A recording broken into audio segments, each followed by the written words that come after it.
Hi అండి, welcome to SMR channel. ఇది ఇవాళ బోటీ కూర కాదండి, కలేజా అంటారు దీన్ని.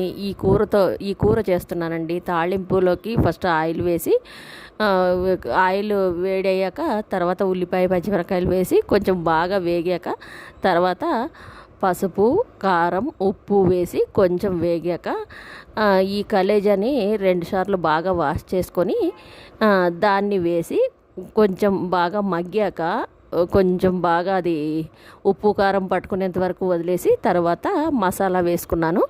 మసాలాలోకి వెల్లుల్లి, అల్లం, ఒక 2-3 లవంగాలు, 2 చిన్న చెక్కలు, కొత్తిమీర ఎక్కువగా, ఇది కొబ్బరి కొద్దిగా అది వేసి మిక్సీకి పట్టిన పేస్ట్ వేసి అందులోకి వేసానండి. ఇది రొట్టెల్లోకి రైస్లోకి కాబట్టి కొంచెం జ్యూసీగా చేశాను.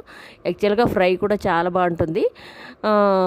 రైస్లోకి ఇది పప్పుచారు లాంటివి ఎటువైనా చేసుకున్నప్పుడు సైడ్ డిష్గా నంచుకోవడానికి చాలా బాగుంటుంది. ఇది ముఖ్యంగా ఎనీమియాతో బాధపడుతున్న వాళ్ళకి, డెలివరీ అయినప్పుడు బ్లడ్ లాస్ చాలా అవుతుంది కదా, అప్పుడు వాళ్ళకి పెడతారు. ఎందుకంటే బోన్స్ ఉండవు, స్మూత్గా తినవచ్చు. వాళ్ళు ఎక్కువ పళ్ళు కదిలించకూడదు కాబట్టి, డెలివరీ అయినప్పుడు చాలా సెన్సిటివ్గా ఉంటారు కాబట్టి వాళ్ళకి చాలా బెస్ట్ అండి ఇది. ఇది రోటీలోకి, పుల్కాల్లోకి, రైస్లోకి బాగుంటుంది. Thank you.